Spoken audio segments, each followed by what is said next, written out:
thermoplastic olefin bumpers, auto changer, trace control, slip control, traction control, overdrive, 4IS independent suspension, ECS. Bamboozled? Well, so was I.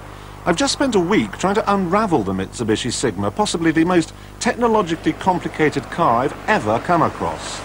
For £26,000, you're lucky to get windows as standard in a BMW. But the Sigma, which has to compete for a slice of the executive action without much in the way of badge prestige, has to rely on something else. To that end, it has a 3-litre 24-valve V6 engine, which develops 202 brake horsepower. It drives the front wheels through an automatic gearbox, and who said they were labour-saving?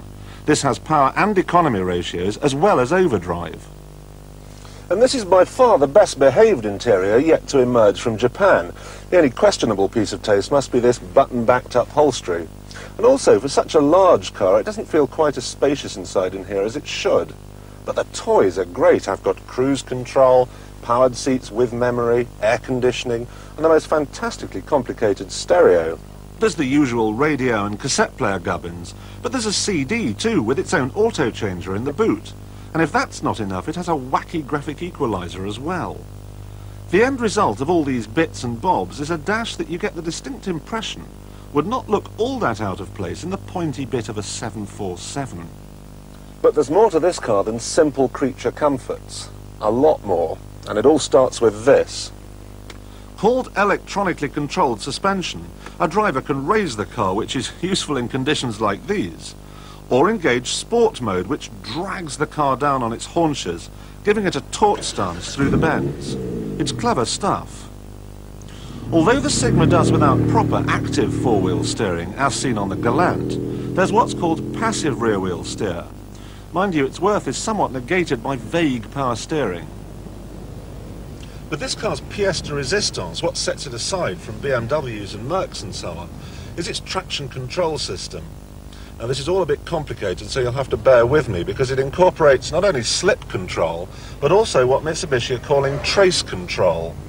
What happens is, one of 10 computers on board constantly monitors the amount of steering lock I apply, how much grip is available, and how fast I'm going. If it decides I'm going too fast, a large boxing glove springs out of the steering wheel and punches me in the face. No, I'm only kidding. What actually happens is it throttles back. It decides how fast I go around a corner. I don't. Disengage the system, and cornering is a wild experience as the tyres scrabble to overcome my youthful exuberance. But when the system is on, even with my foot hard down in second gear, cornering is relaxed and safe, much to the relief of oncoming traffic. It's the same deal when setting off on a slippery surface. With the traction control turned off, there's lots of noise and fuss. But when it's on, after a brief flurry while the computer sorts itself out, the car sets off as though it's on a perfectly dry road. Now, all this stuff undoubtedly makes the Sigma a very safe proposition in difficult conditions. But what about the 364 days a year when it isn't snowy? The engine's pretty good. It pulls with not a hint of roughness, and top speed, for the record, is 140 miles an hour. And yes, it does have a catalytic converter. However, it's not a fun car to drive, not like a BMW anyway. The steering is just too vague, and I'm still not convinced that 200 horsepower and front-wheel drive make desperately happy bedfellows, trace control or no. Two questions remain. Why does it look like an old NSU R080? And who on earth called it Sigma?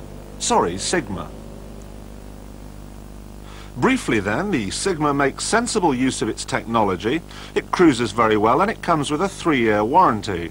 Countering that, it has a bland appearance, it has no prestige, and the steering is simply much too light. It has a catalytic converter though as standard, and therefore has to run on unleaded